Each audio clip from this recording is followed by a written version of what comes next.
have the great honor of inviting Professor Lant Pritchett, who's the research director at the Research on Improving Systems of Education, RISE, at the Blavatnik School of Government, University of Oxford. He has been the professor of the practice of international development at the Kennedy School of Government at Harvard University, and my goodness, he is a great provocator. So be ready. Here we invite Professor Lant Pritchett. I guess I'm supposed to focus on my first slide until they can locate how to advance the slides. Rukmini, unlike the order that was presented there, Rukmini's asked me to go first, knowing that having been exposed to me, you'll like her even better. I'm the speaker. I find, I'm not quite sure why, but I get invited to speak a lot of places once.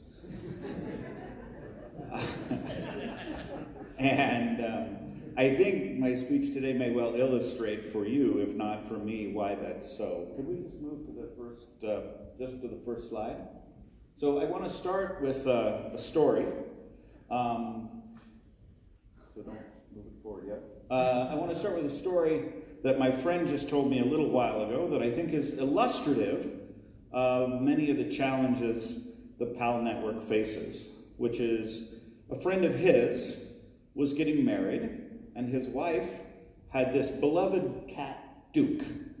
And this cat, Duke, was not a particularly social cat, even by cat standards. And so his new wife was very worried that as they went on their honeymoon, who would take care of Duke, who, wasn't the easiest cat to take care of. So he agreed to fly out to California and take care of their cat, Duke, while this new couple went on their honeymoon.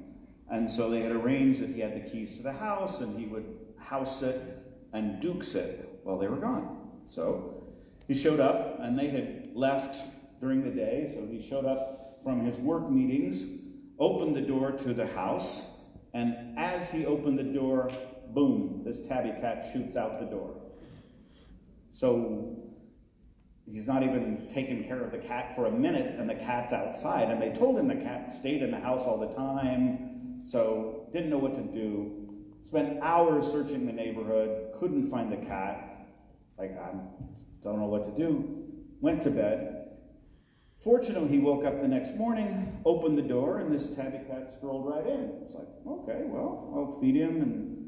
And then as the week wore on, the cat was just very friendly, and he fed the cat, and the cat started sitting next to him on the couch as he, watched TV in the evenings, and he thought, I'm doing a terrific job sitting with this cat, because they said this cat didn't like anybody, but he's really warm to me.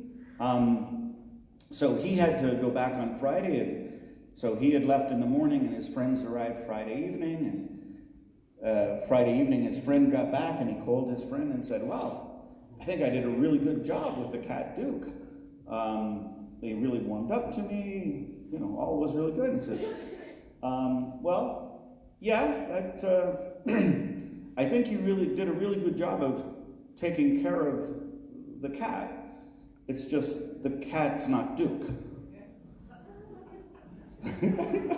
So all week he had been taking care of some other cat that had happened to stroll into the house in the morning, thinking, what better deal than to have some guy take care of me and pet me and feed me during the week, thinking that I'm Duke. The point of this story is, you only have to be wrong about one thing for all of your well-meaning efforts to actually not achieve the objective that you were attempting to achieve. So he did everything he could to be a good cat sitter to the cat Duke, other than he wasn't actually cat sitting the cat Duke. So from that story, let's move on. And I want to start and move to much of what I do today around education I can blame on Rukmini Banerjee. I would say give credit, but we'll see. I think the ASER group just did, after having successfully tested young children and children in school, sort of 5 to 15 for more than a decade, they decided to do a Beyond Basics assessment where they assessed the skills of those that were 14 to 17. So 14 to 17, that were kind of leaving the schooling experience into further schooling and work. And, you know, when they said beyond basics, they didn't go very far beyond basics in the sense that they asked some really unbelievably simple questions. Like this question, this girl goes to sleep at 9:30 p.m., wakes up at 6:30 a.m., how many hours did the girl sleep? This is like a graph, right? It's presented like this. So this isn't even like a mathematics thing. This isn't even an addition challenge.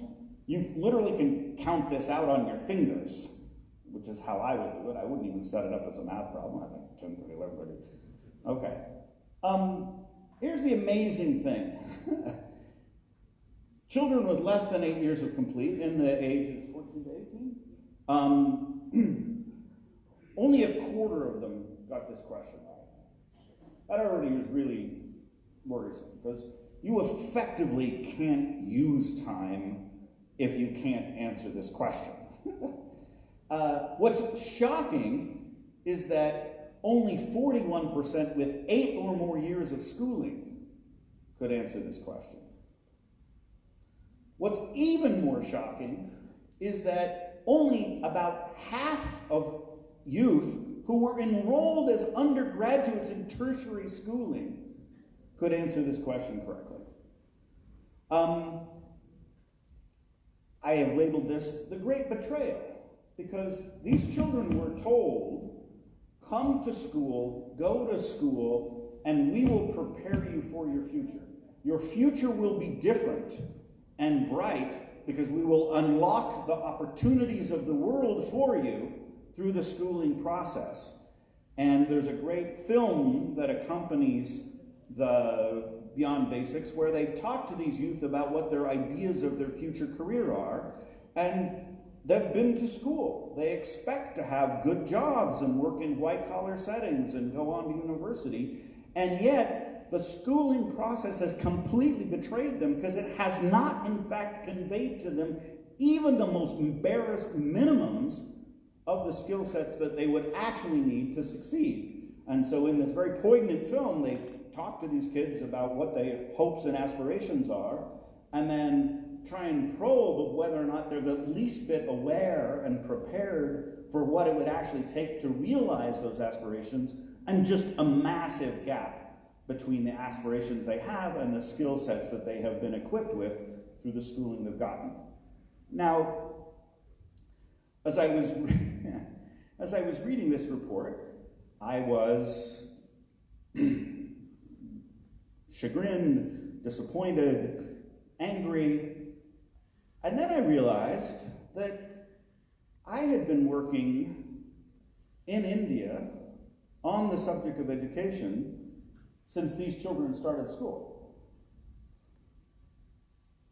So this wasn't somebody else's problem. This was my problem. I had been thinking, I had been working and promoting and trying to encourage the education system to get better, and yet while I was working away and writing papers and doing stuff, another generation of youth have just had the most critical period in which it would have been possible to equip them with skills completely frittered away by the education process they actually got. And so I'm part of the Great Betrayal. I am complicit in dashing implicitly the hopes and dreams of children by egging them into a process of formal schooling that is making promises that it is not delivering on. Am I coming with a clicker? What's going on? Like, how come they're not? So what I want to do is I want to give you a fair amount of doom and gloom, and then I want to use the doom and gloom as a way of introducing to the PAL network, what is it that you think you're going to do that's going to change this? And the basic of the doom and gloom is, if you ask me what I think is going to happen over the next 15 years that will actually lead to a qualitative acceleration in the improvement of learning of children, the answer is nothing. I think the momentum of the given education systems around the world in their formal structures are honed into processes and practices that they are not going to change in a way that's going to lead to higher learning. And my suspicion is when Beyond Basics or any assessment is done 15 years from now, or even 11 years from now, or this is 2030, which is the supposed SDG, they're going to find zero progress on learning outcomes. Let me give you the reasons why I think that's true. So first of all, next slide. That can't be the next slide. Oh yes, sorry. And then after the doom and gloom, we'll talk a little bit about, I think PAL conceives itself as a disruptive insurgency. If anything's going to change the status quo, it's likely going to be not led and directed by the existing organizations, because, you know, the best predictor of future behavior is past behavior.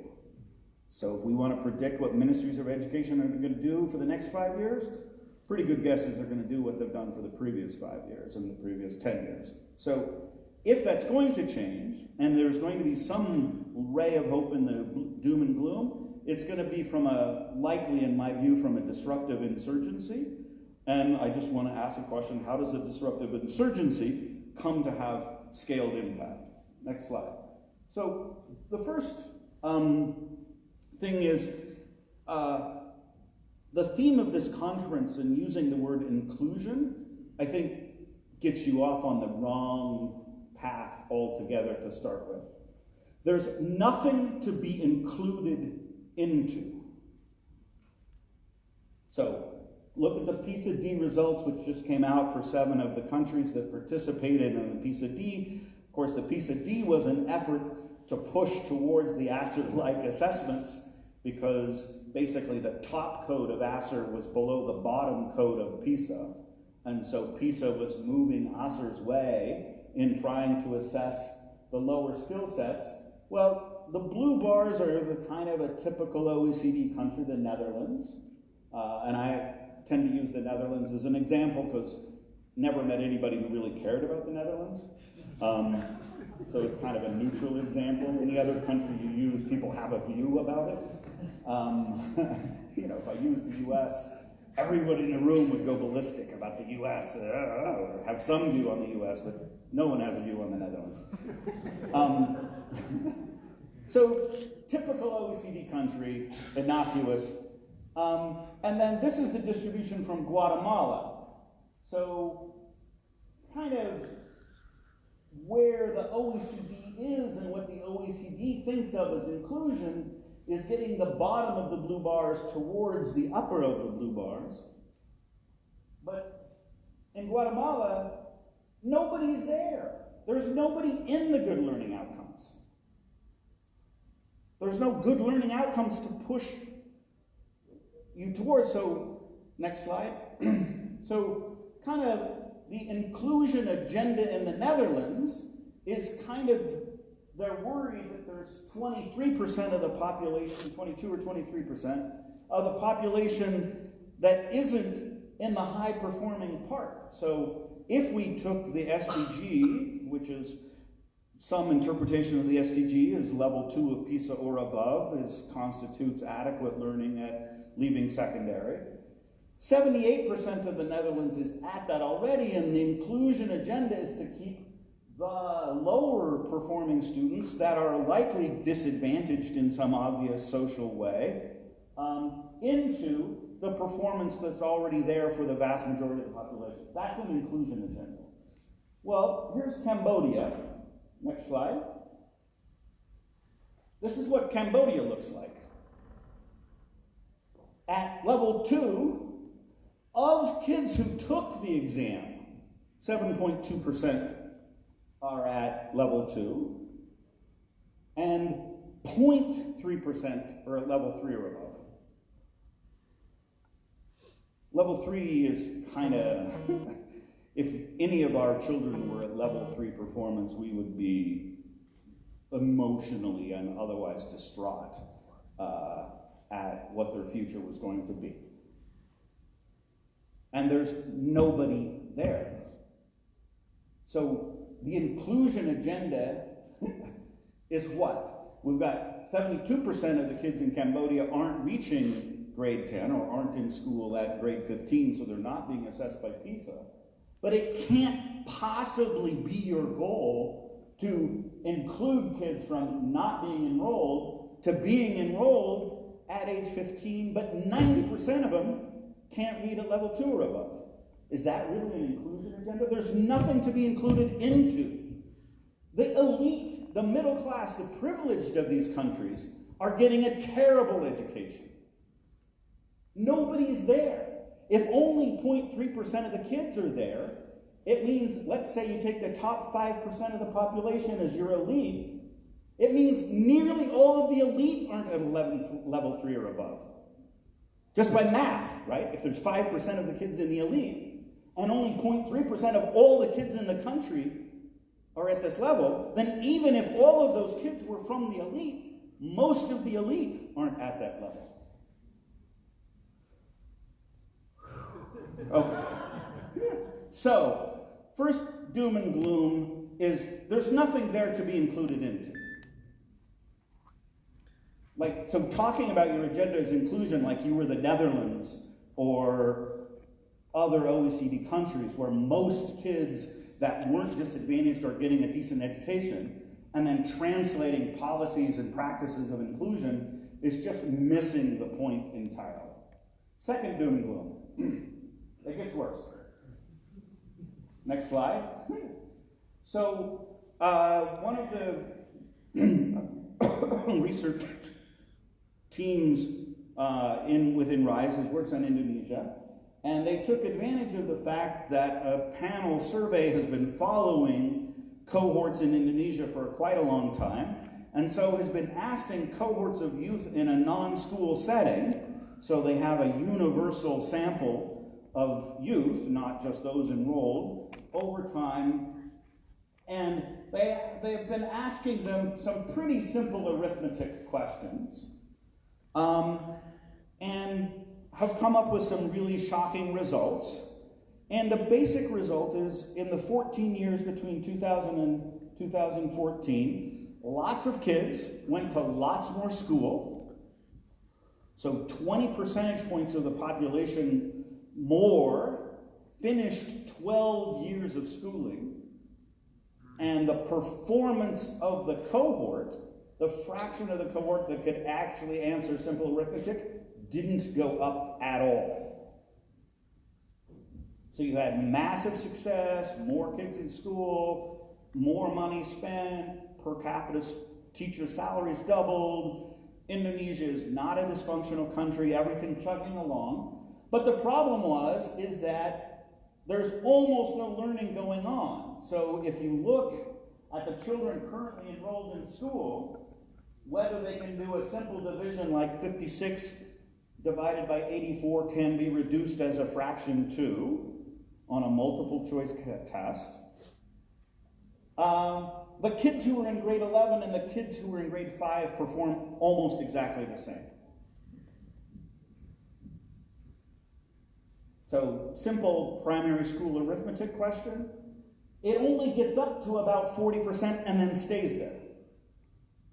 Year in, year out, kids pitching up, going to school, dressing in their uniform, going to carrying their books, sitting in a classroom, zilch, nada, in terms of what they learn.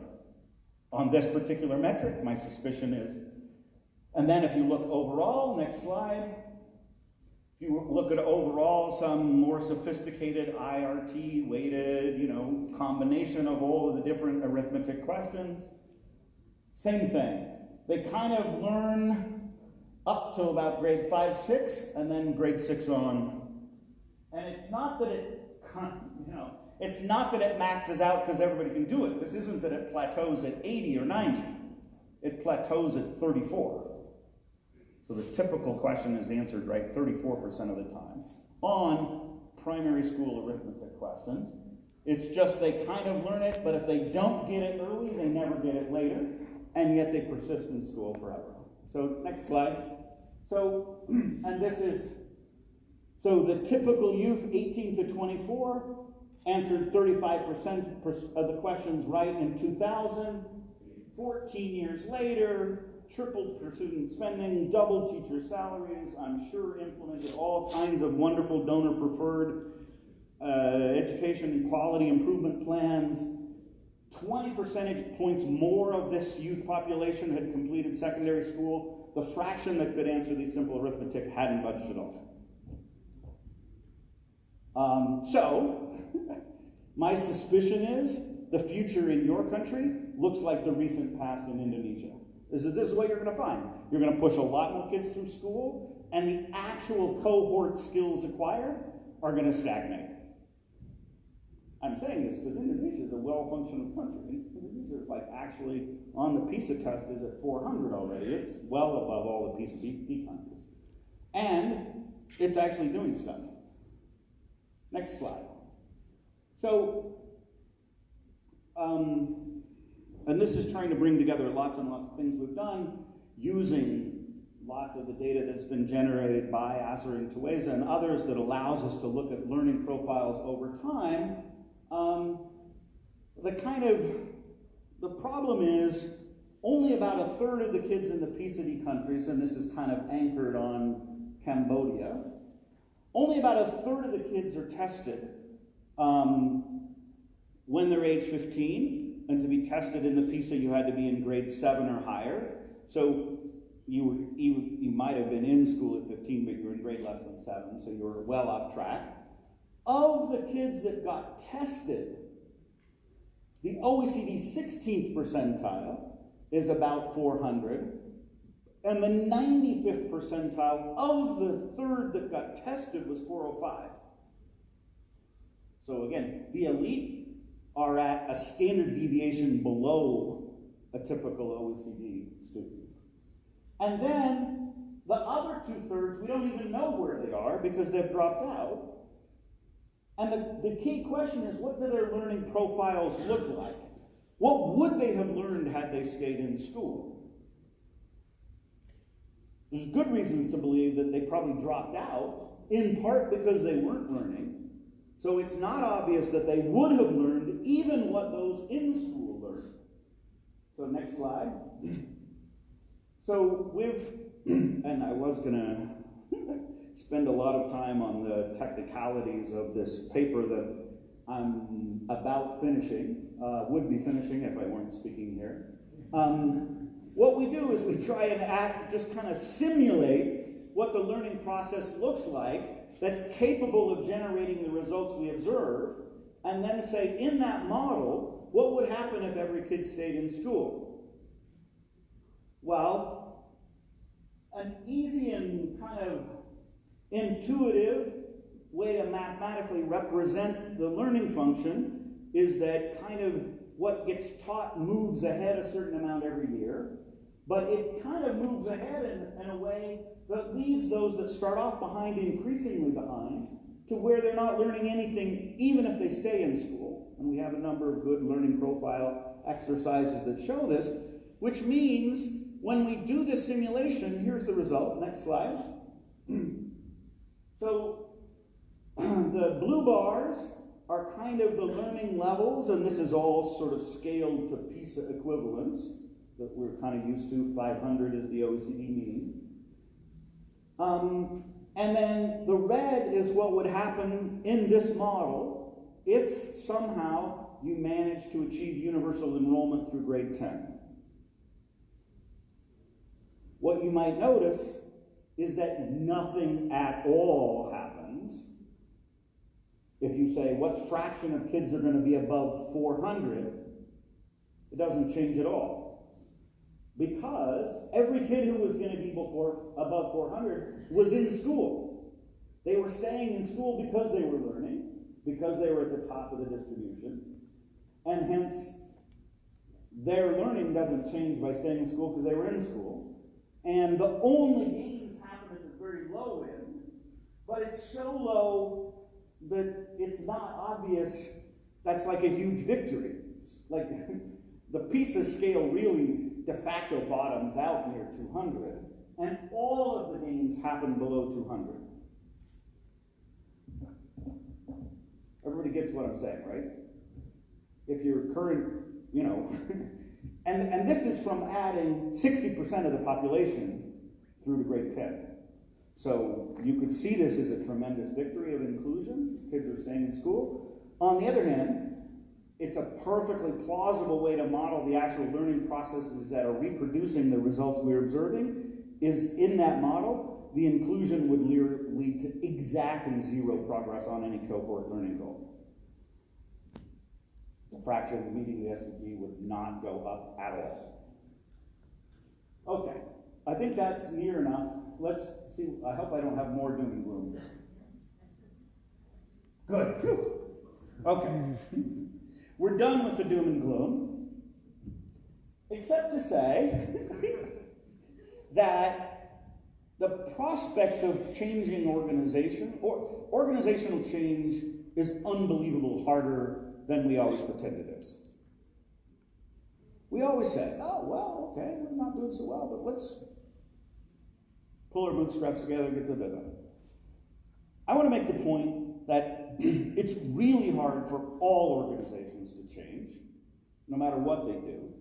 And it's even harder if they've been successful at something. So, given that education systems have in fact been successful at expanding schooling and putting more and more kids in school, what we should expect them to do is to continue to do what they've done successfully in the past. So if you give a schooling system a choice between a fundamental reform that would lead to more learning, or just building out the existing system either backwards to put kids at younger ages into formal schooling, or forwards into putting more and more school into higher and higher grades, I can guarantee you what the choice will be. Because all organizations have enormous amounts of inertia and resistance to change, particularly when they can see themselves as having been successful. And even when they fail, it's amazing how hard it is of getting to change. So, next slide. Just to choose an array of examples, the Catholic Church lost all of Northern Europe. Wouldn't have been that hard in some sense to cope with this Martin Luther character? Like some slightly crazed academic pastor in some out-of-the-way place in the forests of Germany? Couldn't have been that hard for the Catholic Church to placate and keep them from preventing. But the Catholic Church was unable to reform sufficiently and lost all of Northern Europe essentially to a different religious tradition which has persisted to this day. So, just crazy examples. Second example, next slide. The U.S. military. I was born in 1959. To anyone who was born in or around my age, this is a particularly searing image to an American. This is the fall of Saigon. The U.S. military, which regarded itself as the most powerful military force in the world, got its ass kicked. And it got its ass kicked not in a year, not in 2 years, but over a decade, and couldn't bring itself to make the changes necessary to either not get its ass kicked and get out, or to actually be successful militarily. Because the organization wanted to fight with tanks in Eastern Europe. And that's what it was prepared to do. That's what it wanted to do. That's what it got budget to do. And when it was told, you kind of have to fight an insurgency in the jungles of South Asia, they said, let's fight that war in the way that we would have fought with tanks in Eastern Europe. And they got their ass kicked. And they got their ass kicked year after year after year, and an organization full of extremely intelligent, extremely well-trained people couldn't bring themselves to change the organizational practices. It's just too hard. This happens in the private sector. Big, effective, with all the high stakes of all of the pressure of a market, go bankrupt all the time. Like Sears. You know what Sears dominated? Mail order.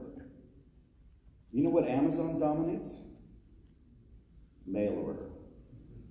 You might ask yourself, why is Sears bankrupt and Amazon worth a gazillion billion dollars?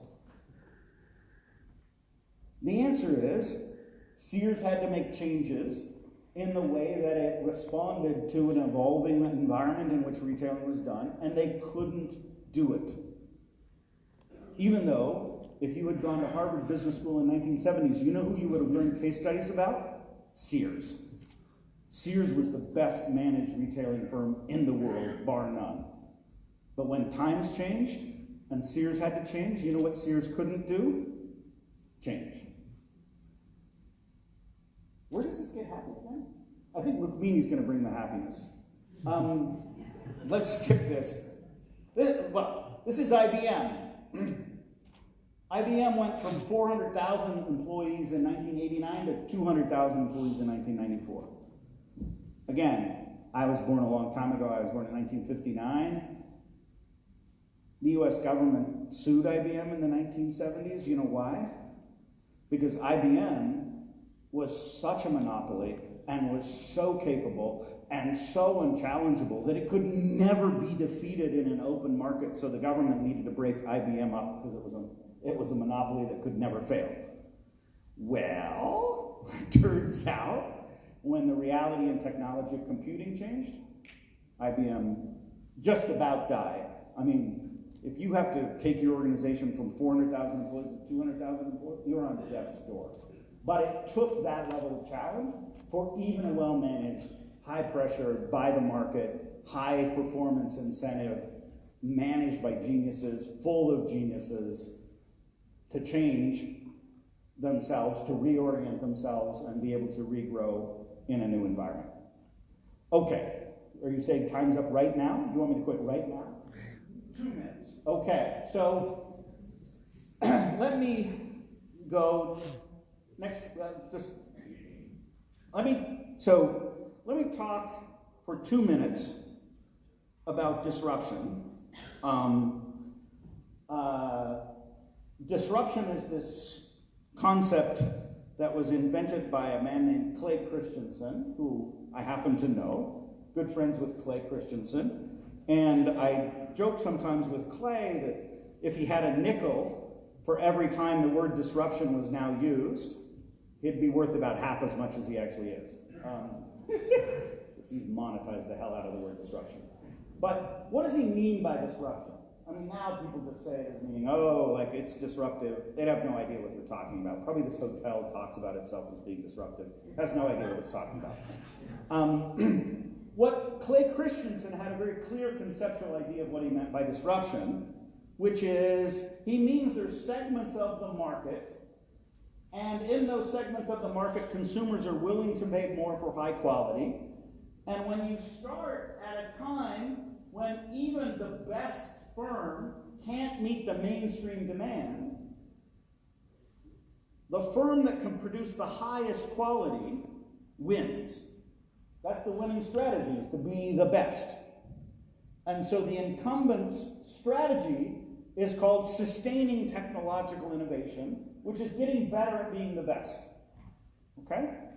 Sooner or later, the sustaining strategy moves far beyond what the typical consumer wants, and all of a sudden there's a potential for a disruptive strategy, which is actually worse. And again, this is what's now lost. People don't distinguish between disruption, meaning it's actually worse, and disruptive, meaning it's just a change. Because you could have a disruptive technological change that just made it enormously better from the top, But what disruptive change means is you go to worse to get better. So, let's apply that to, I think, the key problem those of us in this room face, which is the next slide, which is,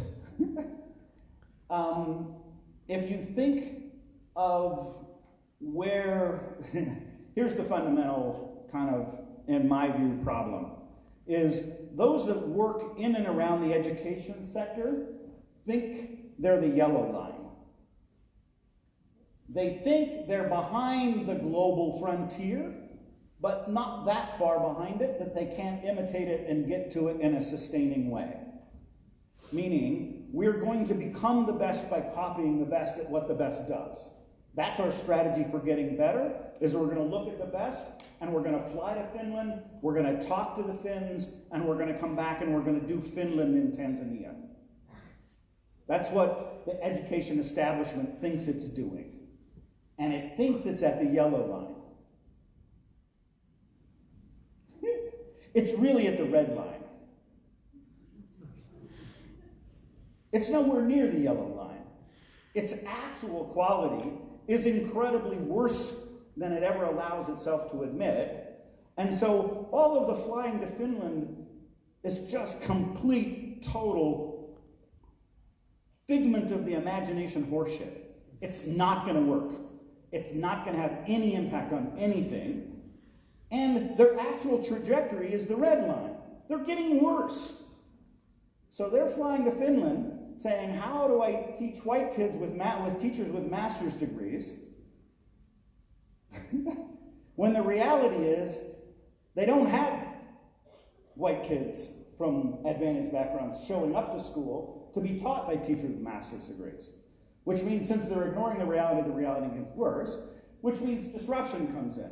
But when disruption comes in, everybody who is in the educational establishment is going to tell you that you're not doing the right thing because you're not on the yellow trajectory. They're going to say, what you're doing is worse, and what we're doing is better because we're doing what's worked in Finland, and what we're doing is best practice. And since they control the publications, they control the profession, they control the conferences, they control the money, they're going to be able to dominate the discourse. And they're going to try and buffalo you into pretending you're yellow, and you're not yellow, you're red, and from red, blue is an improvement. And that's what I think the mentality has to be. How does one set about a disruptive change when the market is dominated by a public sector that's delusional about where it is and is delusional about what's possible? Thank you very much.